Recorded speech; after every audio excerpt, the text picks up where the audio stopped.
Let's jump right into this today. Number one is AI care for the elderly in South Korea. We're talking cutting edge AI, guys. And number two, origin of idioms. Yeah, we're going to have some fun with this today. 5 idioms I thought were pretty cool because I didn't want to talk about the 22 Sri Lankan Buddhist monks carrying 242 pounds of high grade marijuana, Kush. Did you guys see that? Or how about this? The Gallup poll today came out with a new approval rating for Congress. It's at 10%. I mean, that's the lowest it's been in about 50 years. It's been below 30% for the past 5 years, and we're got to go back all the way to 1974. Wow, when it was 28%. So we got a 20% approval rating. Not too good here in Congress. But guys, let's jump right into the ABCs. All body workout, blissful sleep, colorful diet. Hey, how did I do today? I'm only getting 2 checks, guys. I went over to my favorite fast food. Yeah, I didn't get the colorful diet in today. Got the workout in. Did good on that. It was up early today, so I said, let me go over there and get me a little breakfast. So I wouldn't call that a colorful diet, but what are you going to do? You know, you can't always hit them right, but got to get the workout in. Blissful sleep, of course, colorful diet. So again, that's all up to you guys. That's burdens on you. Let's talk about this because this I thought was pretty cool in South Korea. I've never been to South Korea. I'd love to go to Seoul, man. Let me tell you, East Asian nation, there's 52 million people that live in Korea. Half of them are in the metropolitan area of Seoul. Seoul is also the 9th most populous metropolitan area in the world. Yeah, we're talking about a regional power in East Asia. Now, they're not a NATO member, but they're definitely an ally of the United States. But I like this. I read about this. They're talking about lonely deaths. All right. And they say, how do we stop lonely deaths or how do we deal with it? All right. And they definitely have a demographic crisis going on in South Korea like no other nation. Why? The fertility rate is 0.72. That's 0.72 per woman per year. So they're clearly not going to be keeping their population stable, right? So what are they doing? They're turning to AI. They said by 2050, 45% of the population is going to be over 65 years of age. But they're turning to these AI. It's pretty cool. They're turning to AI as a digital safety net for seniors living alone to combat loneliness. I mean, we talk about that with the Tola takeaways. Got to call, spread your love to somebody. All right, here's how it works, right? The AI calls seniors once or twice a week.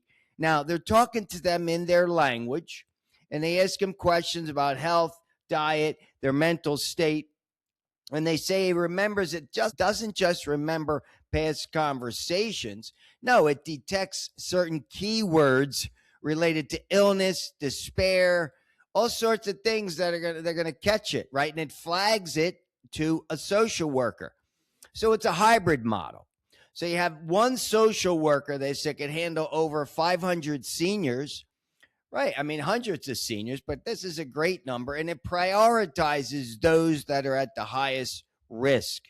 Again, the family-led traditional care model, right, where the children take care of the parents, which I did. Let me tell you, I wish we had this for my parents. Yeah, younger Koreans are migrating to the cities. They're delaying marriage.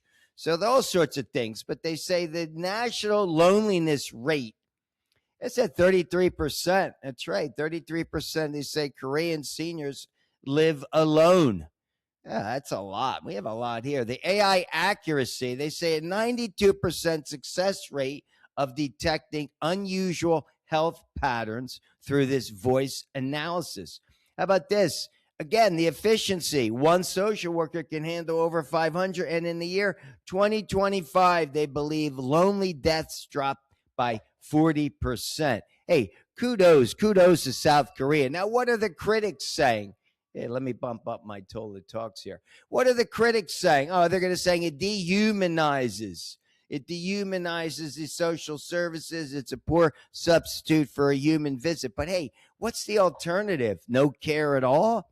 You got to look at it that way. To me, I think it's a great thing.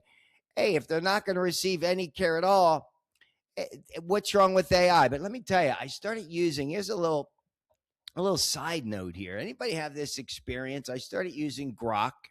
I downloaded it, and Eve is her name. No kidding. You could pick. There's like two women and two men. They have a name. They have a voice. So I started talking to Eve. I've never done this before. So I started, I would ask her questions, and I did ask. I said, "So Eve, all the questions that I ask you, do you remember them the next day? Do you keep track of what I say?" And she said, "No, but let me tell you what happened the next day." No kidding. Next day, I log on, I get to Grok, and I go to ask a question, and she starts. No kidding. She says, let me go back to our previous conversation and make sure you understand that I'm not recording or maintaining this information. It's almost like she went back in time to tell me, don't be concerned, I'm not keeping your information. But how did she know that? All right. And then the other day she says to me, I'm not kidding. She answered this in a question. She said, well, Rich, because you're a morning person. How did she know I was a morning person? Because I'm asking questions at 5 a.m. I don't know. I like it, but I'm a little bit, the concept of telling everybody your deep, dark secrets. Can't be doing that. All right, guys, let's jump right into this. These idioms. Everybody knows what an idiom is. It's an expression that you can't figure out its meaning by the words, right? By the English words that are spoken. So these are 5 idioms. I thought they were pretty cool, just so that you know where they come from. Steal someone's thunder. Everybody knows that, right? You're stealing somebody's thunder. Well, that comes from the 1700s. That's right. There's an English dramatist playwright, John Dennis was his name. He wrote this play called Appius in Virginia. Well, the play didn't do too good, but he created this method to create the sound of thunder, right? And he came up with this little methodology here, but the play was canceled. Not enough people showed up, but then there's a play, Macbeth. Shakespeare's Macbeth was being produced at this, and he writes, there's a quote, damn them, they will not let my play run, but they steal my thunder. So there you go. Stealing someone's thunder goes back to the 1700s. All right, here we go. How about this? Close, but no cigar. I like this. Everybody knows that. You're defeated. You barely made it. Well, this is the late 19th century because carnival games back in time were for adults, not children. And if you won, they'd hand out a cigar. They'd give you a cigar. So if you didn't win, close, but no cigar. Oh, I like that. I like that. How about this? It's in the bag. I got it in the bag. Hey, where does that come from? That's a baseball term. No kidding. It goes back to 1916. The New York Giants, well, they're the San Francisco Giants, but the New York Giants were on a win streak, 26 games in a row. But every time what they would do is, beginning of the last inning, they had a bag of balls. Extra balls that they used to practice. They would move the bag off the field. They would take the bag off the field. They would always win. So they say, we got it in the bag. Once you move the bag of balls, we're going to win the game. That's right. How about this? Spill the beans. This is an easy one. Everybody knows spill the beans. Give me the scoop. Well, this might be the first instance of democracy. That's right. It goes back to a voting system back in ancient Greece. That's right. In order to vote, it was a process involving colored beans. White meant yes, black meant no. You would drop your bean in the vase, and then they would spill the vase to count all the beans to tally up the votes. Spill the beans. Finally, burning the midnight oil. Hey, if anybody's ever gone to school or college, hey, students, not many students that I taught from my 5 years of substitute teaching in the inner city. Go read that book, The Sub, Tales of an Inner City Teacher. But now, burning the midnight oil, everybody knows what that is. Every student knows what that idiom means, right? You're staying up late, you're studying. Well, this comes from This goes back in time also from 1635. This was a book written by an English poet by the name of Francis Quarles. That's right. Now we know that in the 17th century, oil lamps, right? All the light comes from oil lamps. So this origin is from oil lamps going back to this time. He wrote it in a book. Or if you're a Dolly Parton fan and Peter Wagner, they did a studio album in 1972 called The Right Combination and Burning the Midnight Oil.